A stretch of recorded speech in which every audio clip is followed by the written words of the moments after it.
All right.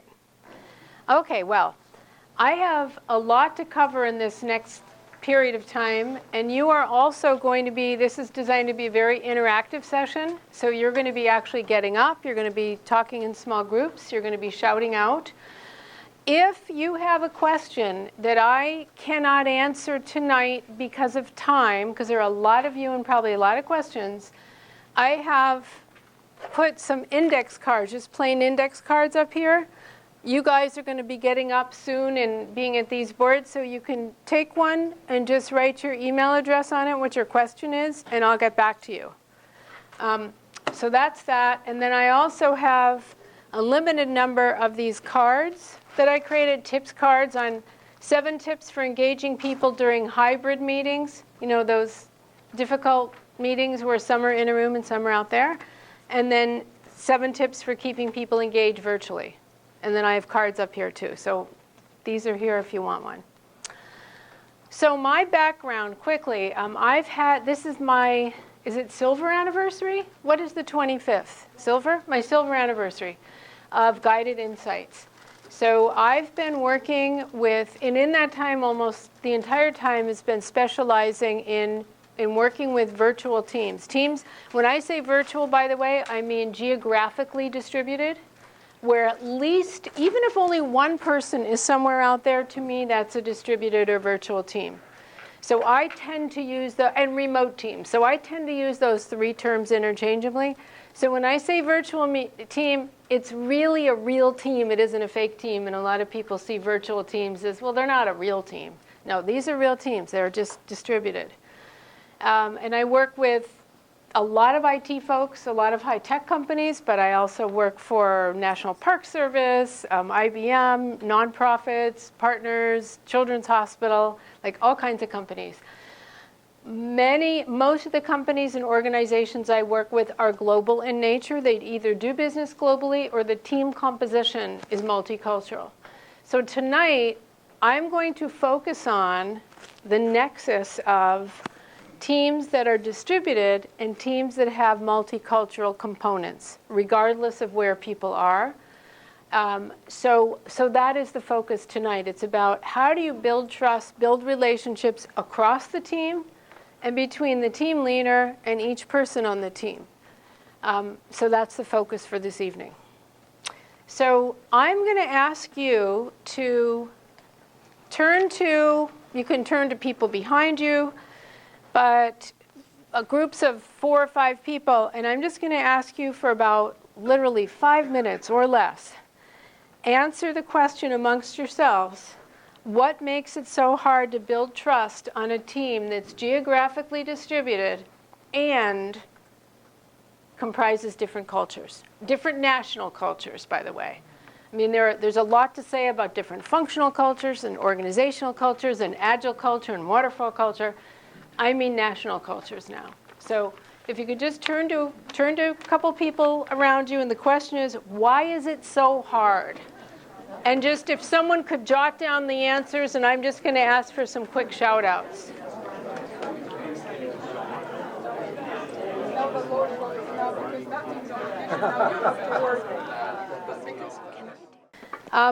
So before I ask for some of your ideas, first of all, I just really love this book I got called Can You Hear Me? By Nick Morgan. And can you hear me? Okay. So I just want to read one piece and then I want to go on. This world of working virtually demands that we learn to behave differently. It's like learning to communicate in a new language. These new worlds come with a new vague codes of conduct and create new needs. A lot of the work we used to take for granted because it was done automatically by our unconscious minds in face-to-face communications now has to be done consciously and intentionally. The digital world forces us to rewire our unconscious communication habits for conscious success. And I just said, wow, that says it better than anyone has ever said it. I mean, it's a whole different world. It's a very flat way of communicating, even with video. So let's hear what some of you had to say about factors that contribute to making it difficult to build trust. And I'm just going to ask for one shout out. Yes? Well, lack of informal communication. Absolutely. So it's both having, in some cases, you don't even have the channel for it, but you don't have the time for real time, especially real time. I'm looking at some of your time zones that you cover. Some cover like 12-hour difference. Very hard to find a time for a real conversation. Who else has one? Get an us versus them mentality. Say more about that, please. Well, if you've got groups in different countries, for example, or different offices, you just tend to just start feeling like, well, they're doing it wrong and we do it right, and it's really hard to keep yourself from getting into that mode. Really good point. That happens so often. Oh, the us versus them mentality. So it might be some people work in one office and some work in another and feel like, well, we're doing it right, or no, we're doing it right. They just don't understand. So it's almost like people pitting people, or people pitting each other against each other in a way, due to location. Yes? Functional issues are a major problem in different teams across continents. So we're going to get mics going for those of you in the room, so when you speak, you can come up to a mic or we can hand you a mic. I just want to paraphrase what you just said, that there are functional issues that often make it hard or impossible to get the right technology, to get the right communications channel, to make sure everyone might be on video or in the room at the same time. Yeah, you have to, if there are different time zones, they all have to, meet at some point. So yeah, so different time zones, huge. And some of you have, at least one of you had 3 teams with all different geographies, and so different time zones for each team. Yeah, that makes it really, really difficult. Another idea for what makes it so hard to build trust. Yes, Jill. Would you please use the microphone? Just come up to the microphone, please. Or we can hand it to you. Pass it over. We can hand it to her.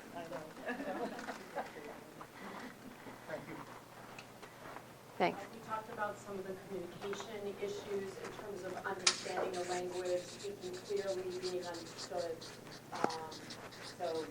Yeah. Just a quick tip I want to give in that regard before I forget. I think it was MIT recently did a study about listening deeply, and we actually listen most deeply when our eyes are closed. So what I often do unless I'm on Skype and people can see me, I don't close my eyes. But I close my eyes to listen more deeply, and I think of it as a radio frequency. So if there's an accent, I'm having a hard time, I close my eyes and I just try to find that right frequency, and suddenly it clicks into place. But when I'm distracted by what's around my office, by seeing people on Skype, I'm not listening as intently to the accent or to the tone. So you might want to try that. It's made me a much better listener. Chad? Some cultures value direct communication. Microphone, please. Some cultures value direct communication styles differently than other cultures. You bet, and we're going to cover that tonight. And it's going to be a big guessing game for you. I'm going to show you a spectrum and ask where you think different cultures or countries fit on the spectrum, and then we'll talk about it. But that's a huge, huge difference that has profound implications when you're working as a team. And I want to say that a lot of what we're going to be talking about with cultural differences are true whether the team is co-located or distributed. What makes the distributed team so hard, first of all, the absence of visual cues, which we might have if we have Skype or Blue Jeans or Zoom, but it's a two-dimensional. It's not the same as being there. And then another is we have very little time for real-time conversations, especially when you have a lot of wide swath of time zones. So to have a conversation about how we like to communicate, what my preference is, we often don't have those conversations because it takes too much time. It's somebody with a mic over there. Yes. Hey, just to pick up from that last point, there are plenty of cultural cues in a conversation that if you're only used to your own culture, you will not pick up. I worked in Switzerland for a while, and between two countries that both speak German, the lady, one of the ladies in the office there said, you know, when some of our colleagues come down here from Germany, they come across as sounding arrogant. And I'm going, how can that be? But they weren't the same culture. Very Or good point. between us and people who speak Russian. People who speak Russian hear us speak with our voices going up at the end of the sentence saying, well, these people are agitated all the time. We hear people who speak Russian where they drop their voice at the end of the sentence and we think, oh my God, those people are bored. Yeah, thank you. Great examples. I Yes. just want to mention also within culture, so I'm from the South, southern part, and I know a lot of people from the North. It's a totally different culture. When I first moved, I felt like I moved to another country. A different way of communicating. We're a lot more polite, probably, a lot more friendlier. Not to say I have a lot of friends here, but I think we also have to take that in consideration because I've seen there be some miscommunication even within the continent of the United States as well. Really good point. And our sense of time is different. Northeasterners tend to be quick, do that checklist, let's get done. And in the South and in the West Coast, it's more outside of Silicon Valley. It's more. Another answer to why is it so tough to build trust? Yes, Tanya. I think logistically and physically, there's no possible way to put the teams on. You can't grab lunch, you can't go out for coffee, you can't have that conversation. It's in the meeting. That is so key. The logistical difficulties in building, in team building and bonding and building relationships. I just finished teaching a 3-part series on leading global teams. Was it yesterday? I guess it was yesterday. And we talked about that. I asked them, how do you celebrate achievements? Because there's some in the UK, some here, some there. And so we talked about ways you can be creative. So if you're going to have a pizza party here, then have a scone party here, or give everyone the same, whether it's a gift certificate, or have everyone on video celebrating at whatever time of day it is. But there are ways to do it. You just have to be really creative, but it's a whole lot harder when you work in different offices. But I challenge people and say, find a way, because creating a level playing field, to me, that's one of the hardest parts of building trust, because it's an inherently unlevel playing field. Yes? Yeah, I just wanted to add to the time zones, there is also different holidays. And people that are celebrating certain holidays, they're kind of joining together and holidays. And think about mentioning, I thought I should make you sing a song, but I won't. sorry. But about the Russians, you're right, yeah. They do lower voice till at the end of the sentence and they're not bored. So I want to build on what you just said about the holidays just for a second. I have a calendar I use. I still use a paper calendar, and I have a Google Calendar. And on my paper calendar, it's made by Harvard Business Planners, the name of the company. It has pretty much every holiday known to humankind around the world. So when I'm setting up a meeting, I know if it's a holiday, but even if it says a holiday, then I would need to ask someone on the team, is that one where you guys work, or is that one that's sacrosanct? Because I need to know that. In India, for example, there are a lot of very local holidays, some of which are vitally important, some of which are, oh, we can work that day. Columbus Day here, it's like, yeah, I don't celebrate that. But that's good it's good to have that conversation about holidays and vacation schedules, because some countries, I'm very jealous, have a lot more time off than Americans tend to. And that's something you got to discuss as a team, because it is a source of envy and frustration a lot of times, but it's reality. Yes? We had one last one that ties in with a lot of things that everybody else is talking about. the problems with telecom and hardware and bandwidth. So if you are working with people in countries that, oh, we can't do video chat because then it'll just crash the whole thing. Or, so we can only do audio. Or, what's the other one? The lag in transmission. So it always sounds like you're interrupting the person on the other coast or on the other continent. And that's rude in a lot of places. But it's just an artifact of the hardware, not because I was interrupting you literally. That kind of. So that's a great point I want to comment on.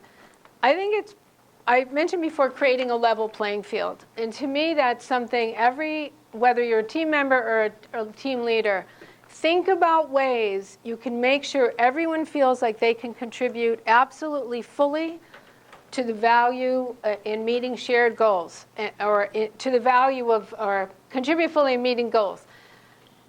So if it's someone who has a problem using Skype or video, you have a choice. Do you exclude just that person or those two people and everyone else can see each other? Or do you say we're going to use the lowest common denominator and have everyone participate the same way? I don't think there's a right or wrong. It really depends. But I would say challenge yourself when you know that some people can't participate the same way. Ask yourself, is there a way I can make this more a level playing field? We talked about time zones.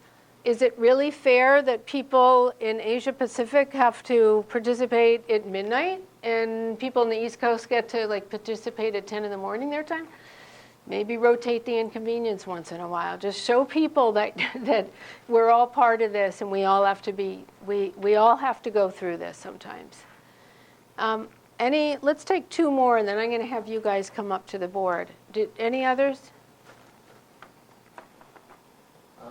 There are cultural differences in terms of they can possibly get in the way. For example, some cultures that have more of a bureaucracy, like manager or a manager over a manager, and there's not a whole lot of autonomy. And then there's just cultural differences in how one conducts oneself. I guess we touched on that with the indirect and direct communication. Yeah, thank you. This is huge, especially if you're a manager. Well, even if you're a team member, we'll talk about this a little bit later. Anyone else back here? There was one other that we didn't touch on, and that is generational differences. Oh, huge. Oh boy.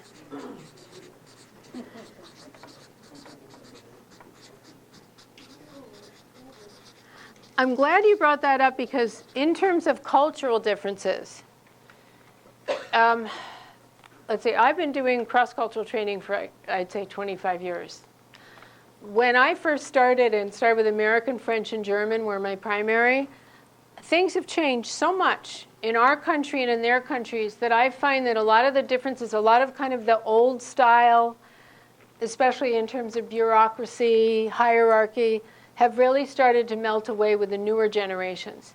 So a lot of what I've learned about cultural differences are changing because of newer generations, and in all of our countries. And then there's the whole other issue of generational difference when it comes to how we want to communicate, how we communicate to others, and that's huge. I can't cover that tonight, but that's big. That's really big. And I do have a lot to say about that. All right, I'm going to ask you guys to stand up, if you like. I'm not going to make you. Well, here's what I'd like you to do. Make sure not to use flip chart markers. There are a lot of dry erase markers under these whiteboards. Over here, the title is Trust Building Behaviors, and here is Trust Busting Behaviors. So the question I'm asking you is, if you're on a virtual team and you're looking and you have a team leader, whether that's a project team leader or a permanent team leader, it's your boss, what are some behaviors, attitudes, actions that will build trust across a virtual team, virtual multicultural team, you can pick either or both, and what are some actions, behaviors, and attitudes that'll kill trust. And by the way, when you live in a virtual world, you kill trust. It is deadly difficult to build that up again, ever, because you don't, or not ever, but really, really hard unless you have ample opportunities for face-to-face. So I'm going to give you about 5 to 7 minutes. You can write a couple each, or you can, I'd like you to try to visit both boards, and then we're going to talk about some of these. So up and at 'em. So I'm going to read through some of these pretty quickly and comment on some. And I think there are some really great points, and I wish I had 3 hours with you guys. A beer fridge, and yes, maybe a virtual beer fridge. Consistent follow-through. Consistency, predictability, reliability is key no matter what culture we're in, especially from the virtual team leader. Willingness to make sacrifice, sharing. Yes, some cultures are more, as what my daughter says, shareful or generous in sharing. So yeah, sharing information. Make a big one that I don't know is here, but I'm just going to say it while I remember, is making yourself vulnerable. Especially as a leader. Hey, I'm in the weeds too, or I'm struggling, or I'm confused about something. Be the leader, model that behavior so you create a trusting environment in your team. So it's okay for everyone openly, not just in one-on-ones, to say, I need help. I'm not getting this. Something's wrong. Make that okay. To do that, make yourself vulnerable. Bring people in from remote locations to the main location for a few weeks and rotate. Absolutely. The more you get to know them personally and they you, the more they can make the right contacts. I think a big role of a virtual leader is to curate connections amongst team members. So let's say Chad's on my team. I might say, Chad, there's someone in France who is amazing at what you do. I'm going to send an email. Why don't you guys talk? May not be another team member, but I feel it's my responsibility to constantly be thinking, what can enrich the development and the skills of people on my team? How do I make the connection? When they're out here and the mother, what do we call it? The mothership is here, let's say the headquarters, I need to find ways to connect that person, because looking after their career growth and professional development is a big part of what I want to do. It's much harder when they work far apart from you. So you got to work extra hard at that. Be fair. Perceived fairness is one of the absolutely top ways to build trust. And that means creating that level playing field, giving everyone an equal shot at those prize projects and the visibility. Don't just hand it to people who are your old buddies who can do it in their sleep. Create clarity. Yes, and we'll talk a little bit more about that. Sacrifice for the team. Making a point to recognize when someone goes that extra mile. Recognition, achievements, recognizing achievements, rewarding, milestones, celebrating is so there, and there's so many ways to do that. Before I forget, I want to say on my website, I have probably over 100 articles I've written on all these topics, all in tips form. So you can do a key term search and find so many tips about these things I'm saying. Before I forget, I want to say that. Meeting in person at least once a year, even if international. Yeah, you go visit their site. You got to fight for a travel budget sometimes. For you to be in their environment, I think is key. I don't think it's enough to bring them to headquarters. I think you have to go see where they work and walk a mile in their shoes. Maybe even have dinner with their friends and family if that's cool between you. Empathy and curiosity, to me, these really go hand in hand. Are you caring about the person? Do you apologize when you give someone an impossible workload and acknowledge that this is going to mean they're going to have to give up their time, etc.? And if you do that, don't do it often. Good listening, inclusiveness, praising good teamwork, transparency. Yeah, even if there's, let's say, a reorg going on, and you know there's buzz about it, at least let them know, what you can say, and acknowledge that there's concern. Let them know when you can give them official word. But be transparent both about the work, your feelings as a manager, and a big one, I was talking to someone before when you guys are writing, is the need for shared operating principles. And that's a whole topic too. But the more you have explicit operating principles as a team, the better everyone will be able to hold each other accountable. And so part of transparency is if we're talking as a team, and let's say Jane over there is transgressing a norm, and she's sitting there multitasking, and we talked about everyone being present, everyone should be able to hold that person accountable. It shouldn't just be the leader. And that should be, in my opinion, said openly so the team holds each other accountable. Convert between degrees when complaining about the weather, centigrade, Fahrenheit. I keep trying to, I wish I had a chip in my brain to do that. I'm okay with it, but not great. There's a Google converter for that. I bet.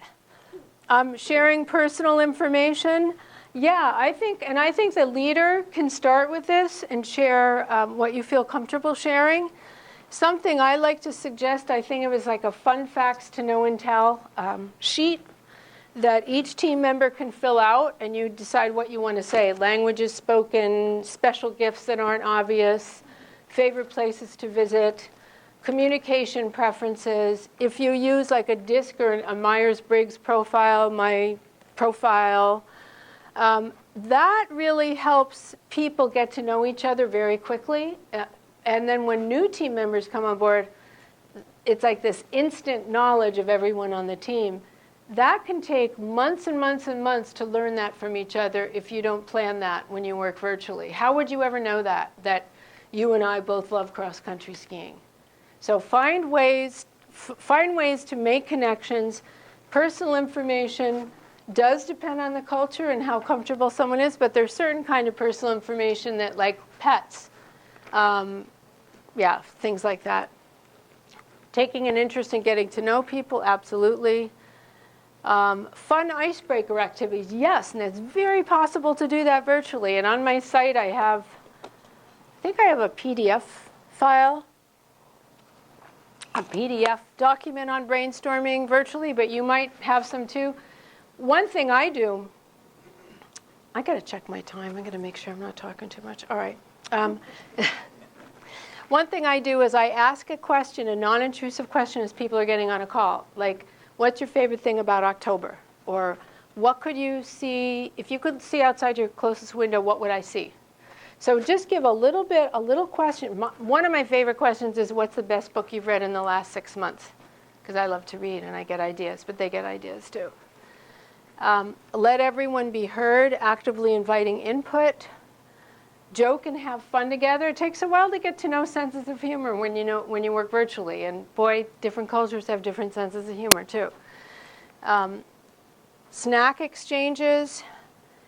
Someone just told me about a website or an app that I can send pizza. I can have a team in 20 locations. I can order pizza for everyone. And it figures out where they get their pizza or donuts or whatever. Believing each member can contribute. Inviting to virtual coffee. So I often suggest for a team leader to allocate an hour every week or every 2 weeks, maybe change the time or not, where there's no structure, it's optional meeting, people can come in and just hang out together in the virtual room. And if you have videos, so much the better. Using groupware, that better not have been mine. Nope. I'd be really embarrassed. Everyone using video, yes, if you have video, I believe everyone should turn it on if they have it. I don't care about a bad hair day, because what they're really doing is multitasking. And I want to see it, and I want them to be accountable, and it really helps dissuade them if they're on video. And recognizing personal events, absolutely. Like let's wish Dave a happy birthday. Okay, I'm going to move over here. So So sometimes it's the opposite. Boy, whoever has such neat handwriting. Jumping to conclusions. So oftentimes we might do that when we work virtually in the absence of information. I was talking to someone before about someone promising to have something that day or later that day and not having it. So I might be thinking you're just like, you're not doing your work, and they might have run into problems, but if we're not communicating, I don't know. We tend to make uncharitable assumptions in the absence of information oftentimes. Not openly discussing problems you or your team may have with other teams. I'd say even just not openly discussing problems, that's huge. And dissuading people from, like, don't come to me with a problem unless you have a solution. I think that's BS, like, because part of my job as a virtual leader is to help you think through what might be a solution. So creating that psychological safety is so key. We just talked about video, not using it. Not addressing a problem or going over someone's head, especially if I'm not getting the answer I need. Okay, I'm going to go to you. I'm going to go to 5 of you at once and have you all working on the same thing. Inconsistent behavior, very different, kind of the flip side of the predictability. Flaming. Does flaming mean? I think it's blaming. This says flaming. Was it meant to be blaming? No, it's meant to be flaming. Okay. Because I mean, we see flaming a lot in the news. Yeah, okay, flaming. Criticizing their use of English. Oh my gosh, so true. Like, here's one. Can you say that again? I don't understand your accent. How about saying, gee, I'm having trouble. That was a really important point. I want to make sure I heard it right. Would you mind saying that a different way so I can understand it? That's me owning the problem. It's not their problem. It's my problem. So no. I mean, how many of you, just show of hands, are bilingual or trilingual? Oh, okay. So more than most groups. Okay, good. More than most groups who work in the U.S. Multitasking and not paying attention. First of all, if that's the virtual leader and you're on a call or you're on a one-on-one and that person's like, oh, could you say that again? Oh my God, no, totally bust trust. Don't even try to get people's names right. Absolutely. Oh, that's too hard to say, so can I just call you this instead? Or, oh, I hear that all the time. Being overly critical, lies and manipulation. Lack of communication, secretivity. Does that mean not holding things in confidence? Whoever wrote that? Violating confidentiality?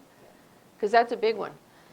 Blaming, us versus them. Actions are not the same as words, so someone who doesn't walk the talk. Talking too long. Team members who monologue. Okay, I have a whole course, a long one, on designing and planning engaging virtual meetings. I will say this is an important job of a virtual leader, is rein in dysfunctional behavior. And you're responsible for that. You're responsible for keeping a safe environment for everyone on the team, so that person who hijacks, that person who dominates, you have to find a way to make it stop. And there are ways to make it stop diplomatically and assertively. So this is, you got to keep all team members safe from people like that. Cutting someone off when they're talking intentionally, except for that dominating person who you've got to cut off somehow. Putting someone down, dismissing their input, hidden agenda, super strict hours. Yeah, I mean I was going to say this is so yesterday, but this is so today for a lot of jobs people have. And super flexible hours.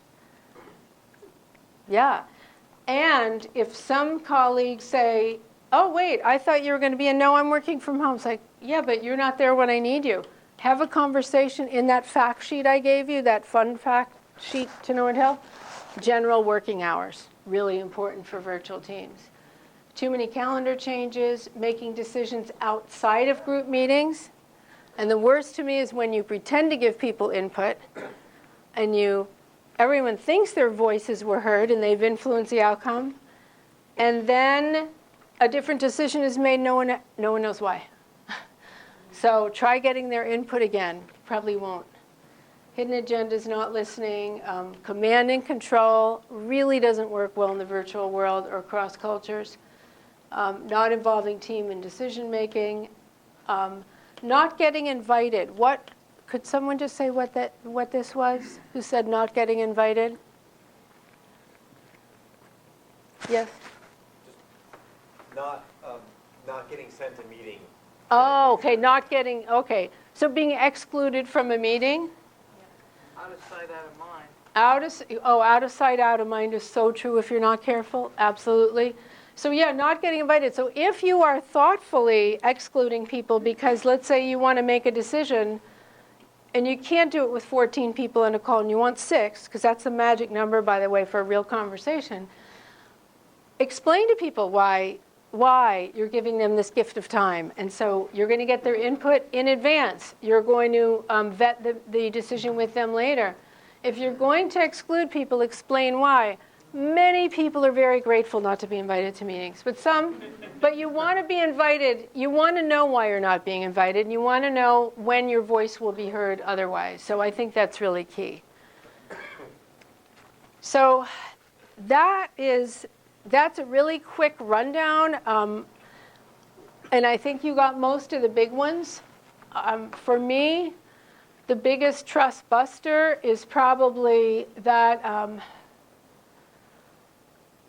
the lack of fairness. If I give, and I mentioned this before, if I have a great visible project that's going to be a real career booster, by giving it to the person who I've always worked with and not the person here who's junior or maybe is in another country, that is going to cause so much distrust, not just for the person who's being left out, but a lot of people. So I think that's a good way to build trust. So I want to move on to the next part. Okay, so just real quickly, it might seem self-evident, just a couple shout-outs. Why would we even want to talk about cultural differences? Why don't we just want to pretend that we're all humans, we all want the same thing, or we're all individuals, so don't make generalizations? Why do we want to say, yeah, but actually it's important that we put it on the table?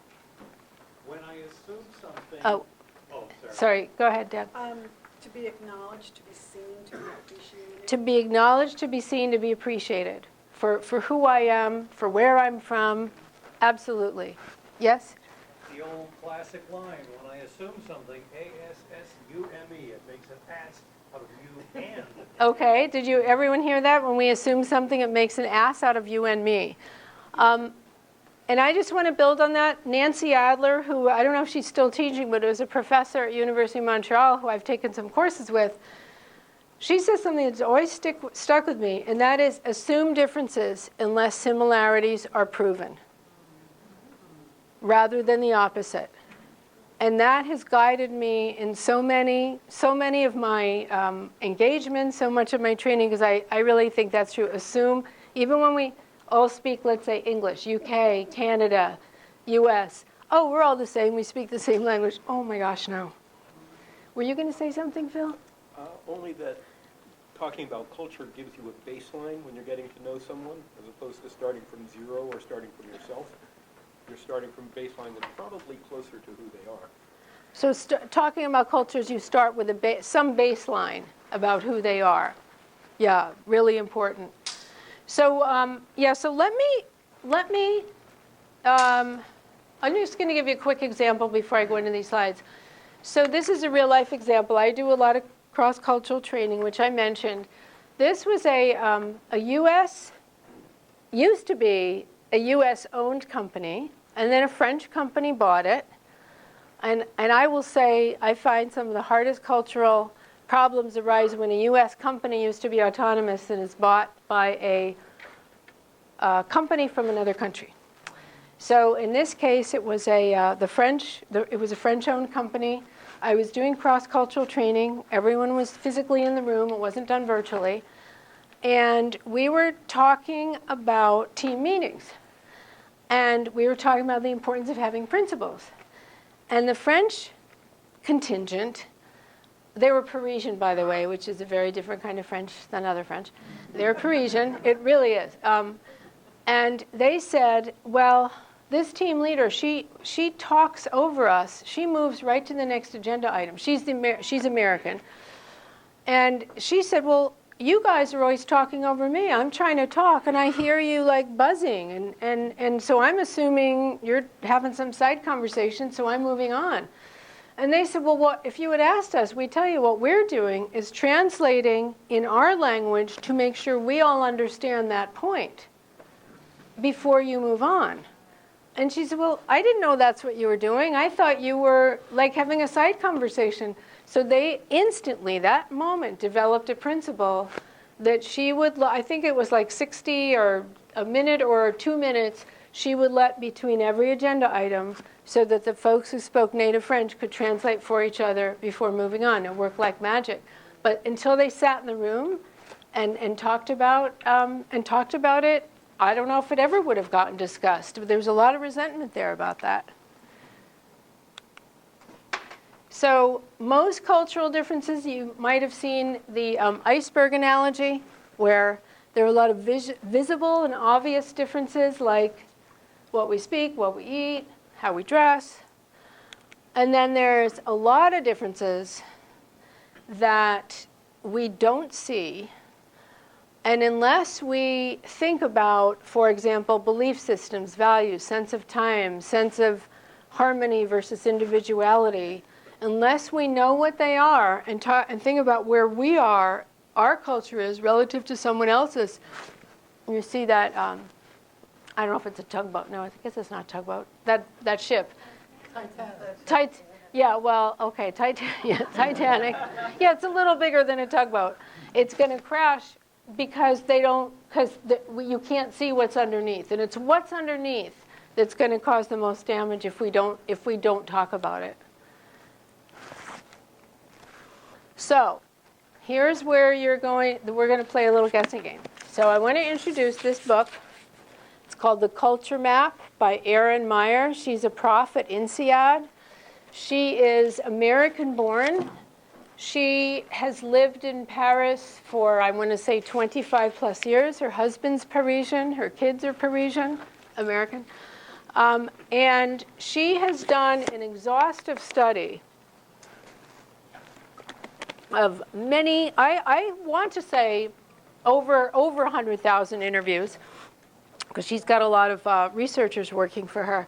But what she determined that there are 8 aspects of teamwork and collaboration where cultural differences, if not discussed, will trip teams up more than any others.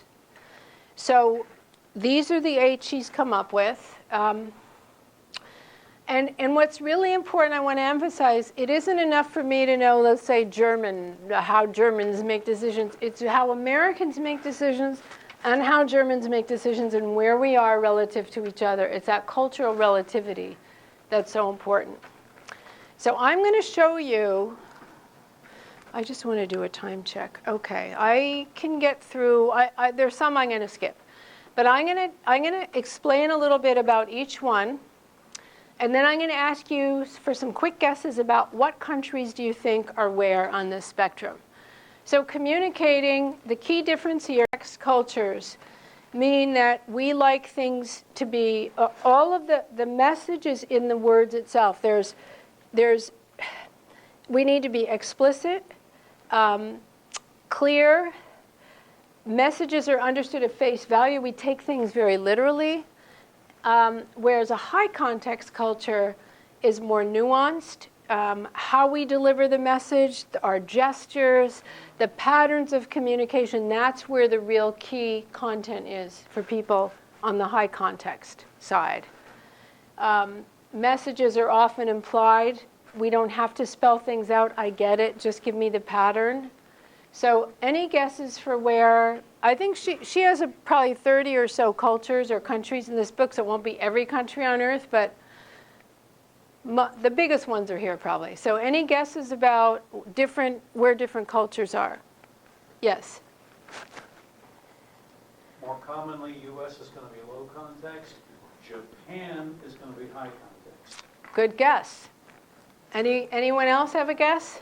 Or another country you want to throw in there? Dutch, low context, and Russian, high context. Okay, let's see. So she said Dutch, low context, Russia, high context. I would say Germany, low context.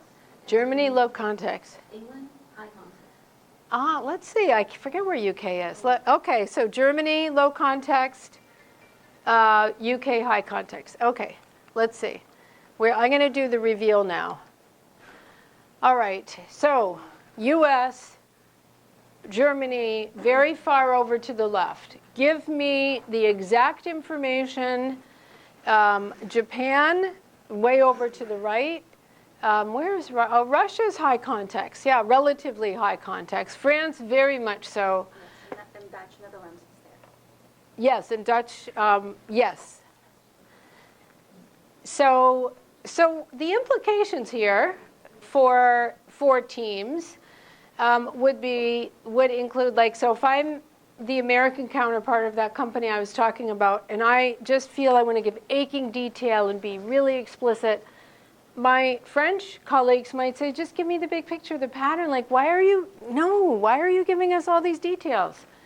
Americans, we love headlines, bottom lines, net, and we hate ambiguity. And that is a real, I won't say killer, but you're at a great disadvantage in the virtual world and working across cultures when you can't tolerate ambiguity. And Americans probably have the least ease in doing that. And that's something I really advise virtual leaders. There are ways to get comfortable with it, but really you've got to, as my kid said, chillax. Just you've got to let that go. Any comments here or surprises? Surprised by the UK. So UK, because you would expect them to be higher context? A lot more sophisticated than the people at the very left. Yeah, I mean, their sense of humor. Just think about the sense of humor. British sense of humor is very wry, very dry, very a little bit of sarcasm. Ours tends to be a lot more like slapstick. Yeah, so.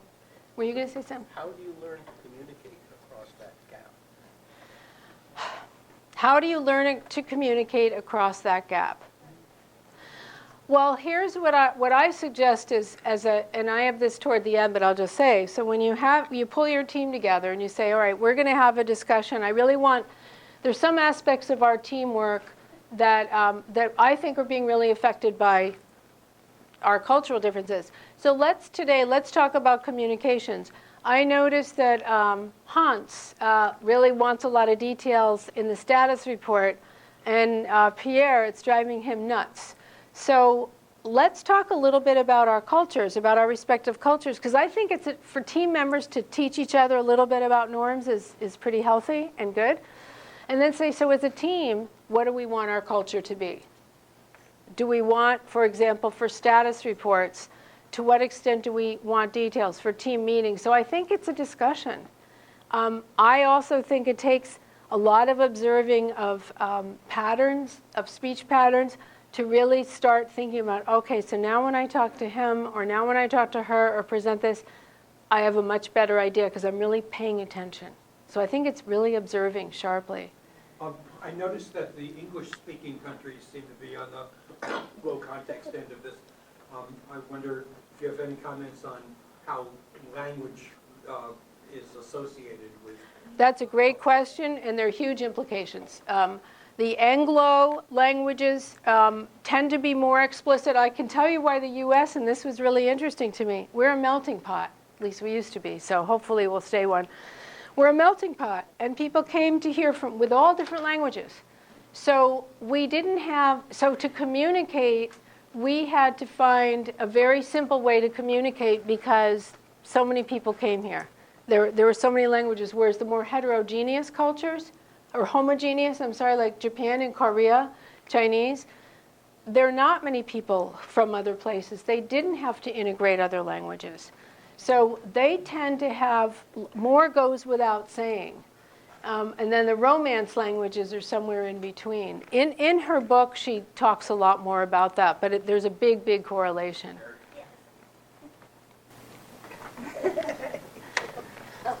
I had been looking at that same thing about languages, and it reminded me of a comment you made on this table over here when you talked about who's got the responsibility to understand.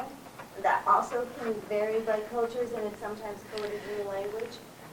The speaker has to make it clear, or the listener has to be the one who understands, and there's like different responsibilities that get coded in different languages that way too. That's a really good distinction, a good observation. And I just want to emphasize too the power of paraphrasing. If you have a group of people and you all speak English, but some are not as proficient, I think it's really key if you, as the meeting leader or even a team member, if you can't see each other, because let's say you only have audio, that you, instead of saying, does everyone understand? Because who's going to say no? No one's going to say no. If you think, let's say Phil just made a really key point, but he said it in a way that I'm thinking, I don't know how translatable that is to another language. I might say, Phil, I just want to interrupt because what you said was so important. I'd like to reword it. So I'm not going to say I'm doing this for those of you who don't speak English. But I'm just going to say I want to be able to, I'm a translator. And anyone on the team can do that, but for sure the meeting leader, I think, has a responsibility to paraphrase an important point without saying, do you understand? So toward that end, build in, I say 25% more time in meetings when you have people who don't have much proficiency in the shared language. It takes time to paraphrase. You need to speak more slowly. No fair speaking in the usual, like, fast New England way. Or I'm from New Jersey, the New Jersey way. Evaluating, I definitely want to cover this one. All right, so there are some cultures who are, and it isn't like they want to be, they're critical. It's that they believe that direct negative feedback, being blunt, being candid, take the sugar coating off, is what they're used to as a manager when they're giving feedback, and as an employee, they're used to getting it that way. And then there are cultures on the opposite side that it pains them to give negative feedback, and if they do, it's often done in layers and over time. So to receive negative feedback bluntly would be very jarring, and a manager who is from a particular culture would be very reluctant to deliver very blunt feedback, would be much more careful being indirect. So someone who hasn't guessed so far, who wants to guess where different cultures are, or different countries? Back there, way back there. Netherlands on the left. Wonder why. Okay, and another one? Someone else want to guess? Asian countries On the Asian countries. The Western countries more towards the... Okay, Western countries more toward the left. Eastern countries, Asian countries more toward the right. Anyone want to guess where U.S. is? Interestingly enough, a colleague of mine who was Russian swore to me that a number of years ago that in terms of job interviewing, where he was originally from, he says, I would get told right to my face, no, you don't qualify for this job. He said, when I interview here, it's frustrating because I don't know ever. The responses I get never tell me. They're always much too polite. Yep. So U.S., okay, I'm going to do my reveal. So who thought U.S. was on the left? Toward the left? All right. Well, I'll say that U.S. is not on the left. U.S. is in the middle. And we are really confusing to other cultures because remember before how explicit our communications has to be? So it's confusing because normally we're very explicit, just give me the net, the bottom line. when it comes to evaluating, we like to soften the blow and give the, what is that expression before you? Like the velvet glove, or something like that. I mix my metaphors all the time. But so when I've been working with the French, and so you see France and Germany way over on the left, Netherlands way over on the left. So France and Germany, I've had many panels with people from the three countries all in one room, and the French and German managers have said to the U.S. managers, why do you first give us the positive stuff? We know what we're doing right. Just tell us what we're doing wrong, because we don't need to hear that stuff. Like, you're just wasting our time.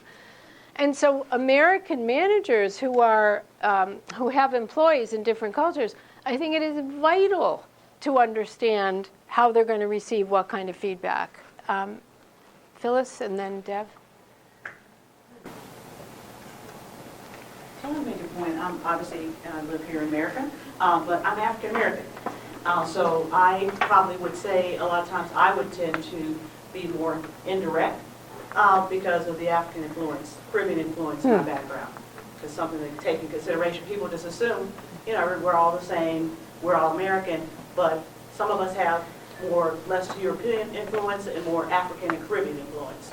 So just something to think about. That's an important distinction, and I'm going to hand that to Deb, but before I forget, what I want to add is women often it often matters by gender, that it's, and I'm generalizing, but it can be harder for women to deliver a punch than men. Some, yes. It's a big generalization, but I think that's a big difference too. Deb?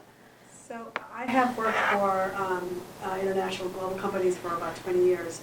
I have a weird situation. I'm actually direct. I'm not quite sure if it's because I grew up in New York.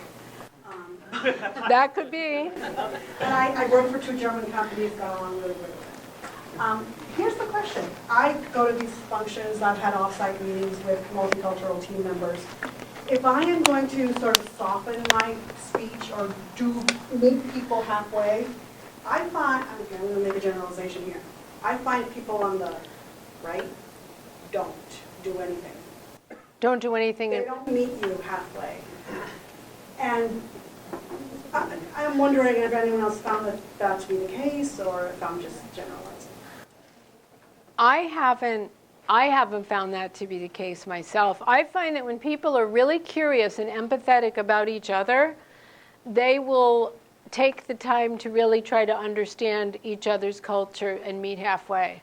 I mean, I'd say if anything, I find that, and it's because a lot of Americans have never even traveled outside of our country. Maybe on vacation, but certainly not worked outside of the country. If anything, I think Americans, and I think it has to do with the fact that English is the international language of business. So we erroneously assume that we have the upper hand and we know best, and everyone kind of should go along with what we say because we're the business leader, we're powerful, et cetera. So I think if anything, in my experience, Americans have a harder time crossing the bridge. So it might have been specific. I do need to move on quickly, but yes? Sure. I've worked with people I've worked in Boston all my life, but I've been blessed with working with people from India, Pakistan, Germany, Russia. So, and the better I know the person, the level of changing, the level of evaluating where ones are and how people communicate with it will change dramatically. Absolutely. So knowing Come together. If you make an effort to get to know them, they'll get to think. A lot of times they'll make an effort to get to know you. And that's a great point. And so I think it's these generalizations help us take the first best guess, and then it's important to get to know the person. Say, oh, well, you're an anomaly. You're not like the others, or I'm not like the others. But just to take the first best guess. And I know I have 5 minutes, so I'm going to skip that one. Leading. Well, it is. They're all good ones. I'm just. Okay. I'll just say here's the reveal. This is something Erin Meyer, by the way, the author of this book, she writes a lot of HBR blogs, and INSEAD has blogs, so you can do a search and probably find a bunch of articles by her. In one of her blogs, she talked about when this American, she goes to this, she's got a shot at a great presentation at a French company. She's got a great chance for visibility, so I forget what she was presenting, but she starts with, so the bottom line, here's our recommendation, and then starts backing into it. And they're all like, where's your data? Where's your evidence? Where's your logic? Like, we're not even going to listen to you unless you give us your logic. So what she learned is that there's certain cultures, and French people are known for their Cartesian logic. Logic, rationale is absolutely critical. And if you're presenting to a French audience and they don't give you at least some mild criticism, you've lost it. Because it's all about the argument and the debate. In the US, we talked about bottom lines, net. Give me the summary. Just cut to the chase is an expression we use. Just give it, I don't care. Yeah, data, I don't know. Doesn't matter. So that's important to know when you're presenting. Who is the decision maker? Who are the decision makers? And what is going to move them more? Is it building up to your case, or is it giving your case and then backing in and explain why? Leading, yes? Why don't you see Asian countries represented on persuading lists there? You know what? That's a really good point. And I did know, and now I forget why they're not there. And I'm sorry I don't have the answer off the top of my head. I know there's a reason, though. And it's in her book. I'm sorry, but that's good catch.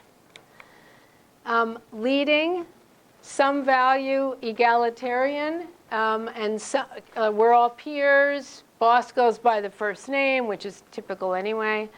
The best boss is a facilitator. And then hierarchical culture, formal information flows top down, decisions go top down, status is important, corner office, etc. Use of honorifics in titles. Guesses? All right, I'm just going to go since we're running out of time. So U.S., we act like we're all part of the team, but actually a lot of times we tend to be we're still on the left side, but maybe not as peer-driven as some of the other countries, Scandinavian countries, where you can see the list here. Germany, quite hierarchical. France, I'd say, is moving more over to the left over the years. It used to be very hierarchical, and is less so now. So lots more in her articles in the book, but I think that's good to know. Don't let me make that mistake again. One comment on that is I would have been interested in putting agile development and waterfall on that. Wow. Well, you can do it. That would... Okay, deciding. I think this is also critical. Some cultures, consensus-based, they want to hear from everyone. They want to get a lot of input. It generally takes longer. Top-down. Here, we're going to make a decision quickly. Don't need a lot of input. I already know the answer. I'm just going to go right to the reveal. US and UK are roughly in the middle. Germany, now I do a lot of work with a German-owned company, a German company that recently bought a US company, my favorite kinds. And the Germans take a long time to decide, and so do, let's say, Japanese. They may take a long time to make the decision, but once they get buy-in, boom, they're off implementing. The US, well, let's revisit that. Let's make the decision, because we need to make a quick decision, and then 2 weeks later, but we forgot that input, so let's go back and undo the decision. I mean, that happens all the time.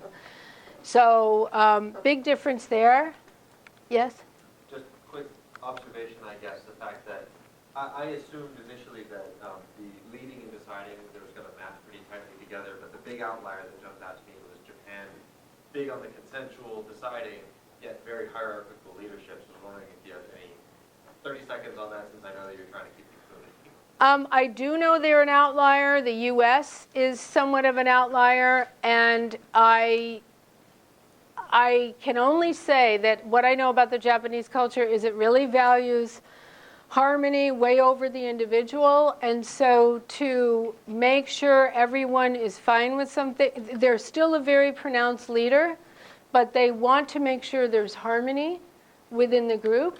So they'll do whatever it takes to make sure everyone at least has buy-in or believes they have buy-in, which can be two different things. And then the senior leader will still make the decision. So there's a small cadre of people who will make the decision. Trust. Gee, this one isn't important, is it? All right, real quickly, and I do want to guess on this for someone who hasn't guessed.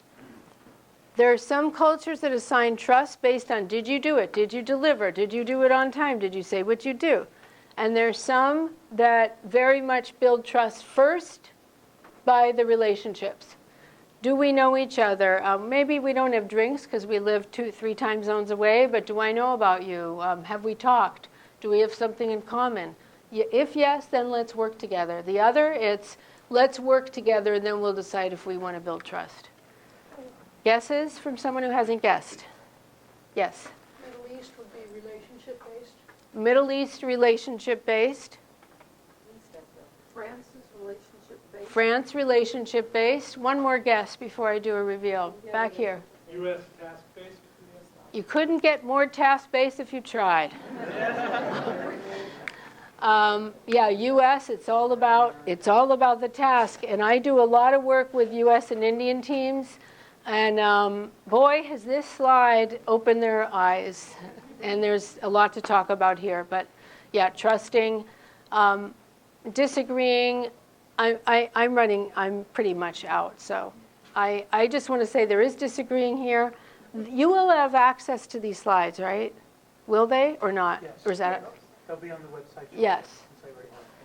And credit goes to Erin Meyer. These are from her stuff, and I didn't put it on the slide, and I should have, but we'll put a note on there.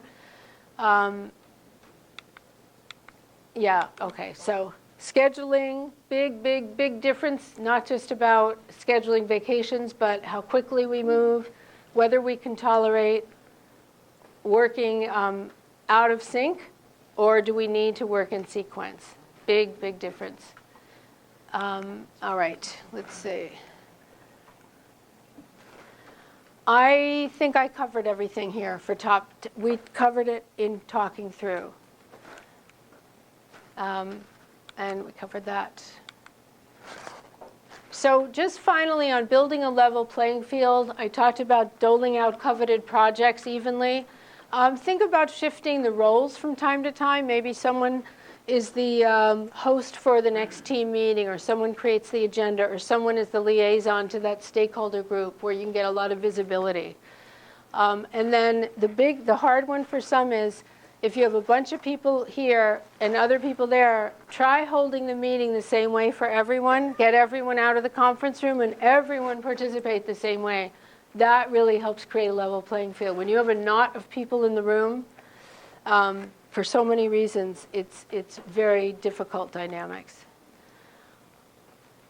How do you learn more? You asked about how do you learn more about communications. I'd say read books, read novels about the place, watch movies, ask questions, get a buddy, like a buddy from another culture, and spend time saying, why do you guys do that? And they can ask you, I've done that. You can learn so much without embarrassing yourself.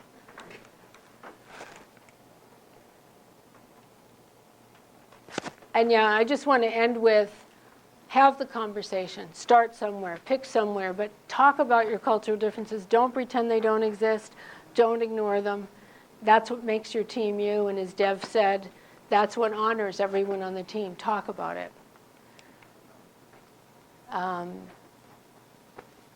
right, that's my Descartes quote, the father of Cartesian logic.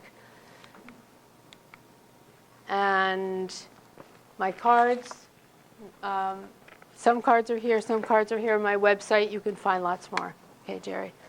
Thank you very much, Nancy.